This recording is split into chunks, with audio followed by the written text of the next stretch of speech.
بسم اللہ الرحمن الرحیم۔ عزیز طلباء السلام علیکم۔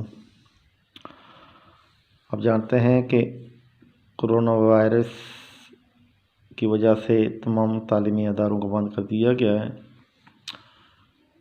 تو معراج ایجوکیشن بورڈ نے آن لائن کلاسز کا سلسلہ شروع کیا ہے۔ اسی سلسلے میں آج ہم جماعت اشتم کا اردو پڑھیں گے۔ تو میں ہوں آپ کا ٹیچر سی شکر حسین شاہ۔ تو عزیز بچوں، سبق آغاز کرنے سے پہلے اسکرین پر آپ کو لفظ اردو نظر آ رہا ہے۔ تو اردو کا مطلب ہوتا ہے لشکر۔ لشکر اس لیے اس کا نام دیا گیا ہے کہ اردو بہت سی زبانوں سے مل کر مرد وجود میں آئی ہے، کہ اردو میں بہت سے زبانوں کے الفاظ آتے ہیں، اس لیے اس کا اردو یعنی لشکر کا نام دیا گیا ہے۔ تو آئیے آپ نے پہلے سبق کا آغاز کرتے ہیں۔ آج ہمارا جو سب سے پہلے ٹاپک ہے صفحہ نمبر 1 پر، حمد۔ حمد کا مطلب ہوتا ہے اللہ تعالیٰ کی تعریف، یعنی ایسی نظم جس میں اللہ تعالیٰ کی حمد و ثنا بیان کی جائے، اس کو حمد کہتے ہیں۔ اس میں جو خاص الفاظ استعمال ہو رہے ہیں وہ ہے میکش، شراب پینے والا، خطا کوشی، غلطیاں کرنے والا، روش عادت، صحات گڑی یا لمحہ، تشنہ لب پیاسا، معصیت گناہ۔ عزیز بچوں، آپ اپنے پاس کاپی اور پینسل بھی رکھ لیں۔ جتنے بھی جو الفاظ مشکل الفاظ آ رہے ہیں ان کو اپنی کاپیوں پر نوٹ بھی کرتے جائیں۔ پہنچتا ہے ارک میکش کے آگے دور جام اس کا، کسی کو تشنہ لب رکھتا نہیں لطف عام اس کا۔ اس میں شاعر اللہ تعالیٰ کی تعریف ان الفاظ میں بیان کرتا ہے کہ اللہ تعالیٰ کی رحمت اور خاص و عام کے لیے ہے، اس کا لطف و کرم اور پیاسے تک پہنچتا ہے، اس کا لطف جاری اور ساری ہے، کوئی بھی اسے محروم نہیں رہتا۔ اللہ تعالیٰ نے اپنی رحمت کو تمام کائنات کے لیے عام کا رکھا ہے۔ اس میں اب یہ تفریق نہیں رکھی کہ کوئی چھوٹا ہے یا بڑا، کوئی امیر ہے یا غریب، کوئی مسلم ہے یا غیر مسلم، سب کے لیے اس کا فیض عام ہے۔ یعنی شاعر اس شعر میں اللہ تعالیٰ کی یہ تعریف بیان کرتا ہے، یہ صفت بیان کرتا ہے کہ اللہ تعالیٰ نے یہ کوئی تفریق نہیں رکھی کہ کوئی میری عبادت کرتا ہے یا کوئی میری عبادت تھوڑی کرتا ہے، کوئی میرا شکر بجا لاتا ہے یا نہیں لاتا، اس کی رحمت سب پر برستی ہے۔ مطلب جس طرح بارش برستی ہے تو اس میں سب اس سے لطف اندوز ہوتے ہیں، سب اس سے مستفید ہوتے ہیں۔ اس طرح اللہ تعالیٰ رزق سب کے لیے دیتا ہے، کوئی اس کی عبادت کرتا ہے یا نہیں کرتا، کوئی مسلم ہے یا غیر مسلم ہے، اللہ تعالیٰ کا رزق سب کے لیے ہے۔ لیکن اب یہ انسان پر ہے کہ وہ اس کا شکر بجا لاتا ہے یا نہیں۔ رب کے کائنات اس کا حساب ضرور لے گی۔ ایک ایسا لمحہ آئے گا کہ جب وہ انسان سے یہ ضرور پوچھے گا کہ میں نے تم پر اپنی رحمت نازل کی ہیں، تمہیں اپنی رحمت سے نوازا ہے، کیا تم نے اس کا شکر ادا کیا ہے، اس کا شکر بجا لایا ہے یا نہیں؟ تو اس لیے ہمیں اللہ تعالیٰ کی ہر رحمت کا شکر ادا کرنا چاہیے۔ ہر ایک ذرہ فضا کا دستان اس کی سناتا ہے، ہر ایک چونکا ہوا کا آ کے دیتا ہے پیام اس کا۔ اس شعر میں اللہ تعالیٰ کی تعریف شاعر اس طرح بیان کرتا ہے کہ فضا کا ہر ذرہ اللہ تعالیٰ کی ذات کا پتہ دے رہا ہے، جا بجا اس کی قدرت کے نشانات موجود ہیں۔ ہوا کا ہر ایک جھونکا اللہ تعالیٰ کے وجود کی گواہی دیتا ہے۔ کائنات کا ذرہ ذرہ اس بات کی داستان سنا رہا ہے کہ اسے پیدا کرنے والی ایک عظیم ہستی ہے، اس عظیم ہستی ہی نے اتنی بڑی کائنات کو تخلیق کیا ہے۔ اس کی صفت تخلیق اور ہر عیب سے پاک ہے۔ ہوا اس کے حکم سے چلتی ہے، فضا اس کے حکم سے دمکتی ہے، یعنی ہر طرف، ہر جگہ، ہر مقام پر اس کی بادشاہی ہے۔ نظام اپنا لیے پھرتا ہے کیا خورشید نور افشاں، ہزاروں ایسی دنیاؤں کو شامل ہے نظام اس کا: خورشید، سورج، نور افشاں، روشنی۔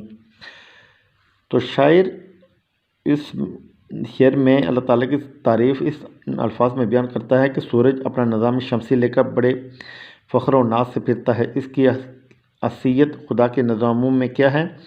اللہ تعالیٰ کے نظام میں ایسی ہزاروں دنیا شامل ہیں، جیسا کہ کائنات میں ایسے لاکھوں کروڑوں سیارے موجود ہیں، جن میں سے ایک ایک اتنا بڑا ہے کہ اس میں ہماری زمین یا سورج کے برابر لاکھوں سورج سما سکتے ہیں۔ کروڑوں سیاروں کی اپنی اپنی دنیا ہے۔ شاید ان میں اللہ تعالیٰ کی یہ تعریف بیان کرتا ہے کہ نظام شمسی بھی اللہ تعالیٰ کا ایک نظام ہے، تو لہذا یہ اللہ تعالیٰ کی ایک صفت ہے۔ میں اس کو کعبہ بت خانے میں کیوں ڈھونڈنے نکلوں، میرے ٹوٹے ہوئے دل ہی کے اندر ہے مقام اس کا۔ شاعر اس شعر میں اللہ تعالیٰ کی یہ صفت بیان کرتا ہے کہ اللہ تعالیٰ کو کسی عبادت کا مسئلہ کعبہ یا بت خانے میں کیوں تلاش کروں، وہ صرف وہاں ہی تو نہیں رہتا، باہر ٹوٹے ہوئے دل کے اندر موجود ہے۔ جب انسان کا دل ٹوٹتا ہے تو پھر وہ اللہ تعالیٰ کا گھر بن جاتا ہے۔ اللہ تعالیٰ ٹوٹے ہوئے دلوں کا بہت بڑا سہارا ہے، وہی تو ہے جو مایوس اور پریشان دلوں کو سکون اور اطمینان بخشتا ہے۔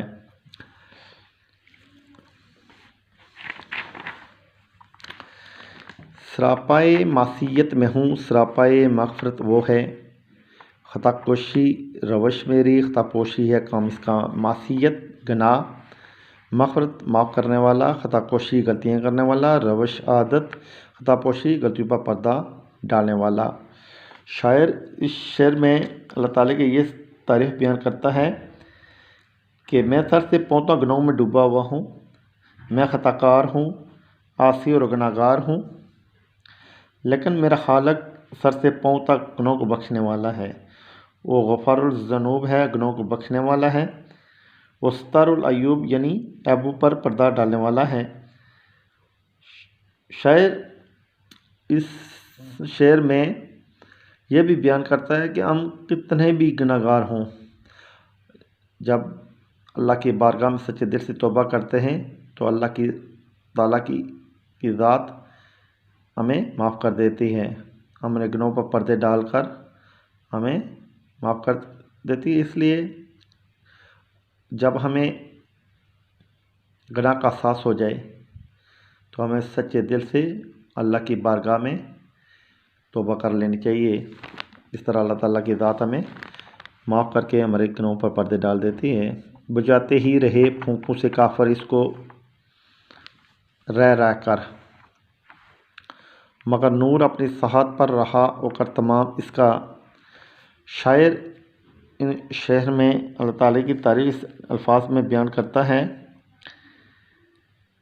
کہ کافر نور نبوت کو بجھانے کی ہر ممکن کوشش کرتے رہے۔ انہوں نے آپ صلی اللہ علیہ وسلم کو نعوذ باللہ قتل کرنے کی بھی سازشیں کی ہیں، آپ کے راستے میں کانٹے بچھائے، آپ پر پتھر برسائے، آپ کے ساتھیوں کو مارا پیٹا، ڈرایا اور شہید کر دیا، لیکن نور نبوت یعنی اسلام کو نہ بجا سکے، کیونکہ اللہ تعالیٰ نے اپنے نبی کی حفاظت فرمائی، آپ نے دین اسلام کو مکمل کیا۔ تمام سازشیں اور تمام رکاوٹیں آپ کو کچھ نہ بگاڑ سکیں۔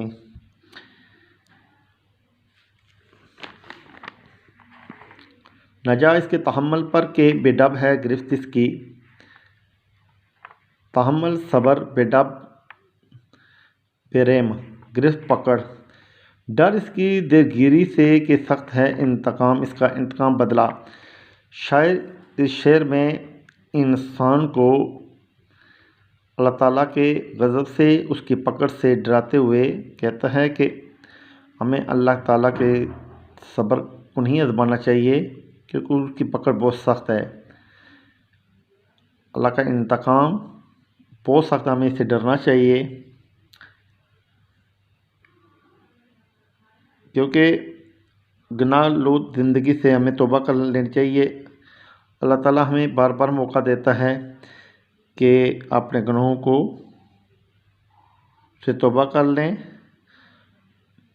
اگر اللہ کی گرفت میں آ گیا یا اللہ بدلہ لینے پر آ جاتا ہے تو پھر اس کا انتقام انتہائی سخت ہو جاتا ہے۔ جس طرح آج اللہ تعالیٰ کی پکڑ پوری دنیا میں، اللہ کا انتقام شروع ہے کہ آج لوگ ایک وائرس کی وجہ سے اپنے گھروں کے اندر محصور ہو چکے ہیں۔ یہ اللہ تعالیٰ کی پکڑ اور اللہ تعالیٰ کا انتقام ہے۔ اس لیے ایسا وقت آنے سے پہلے ہمیں سچے دل سے اللہ کی بارگاہ میں توبہ کر لینی چاہیے اور سچے دل سے اللہ کی بارگاہ میں حاضر ہو کر اس کی رحمت کی بخشش کی دعا کرنی چاہیے۔ عزیز بچوں، یہ تھا ہمارا آج کا سبق، حمد، مشکل الفاظ کے معنی اور اس کی اشعار کی تشریح۔ آپ ایک نوٹس بک پر آپ نے یہ اشعار اور ان کی معانی اور ان کی تشریح کو لکھنا ہے۔ انشاءاللہ کل ایک نئے سبق کے ساتھ اس کی اگلی مشق ہم ایکسرسائز کو پڑھیں گے۔ تو تب تک کے لیے اجازت، اللہ حافظ۔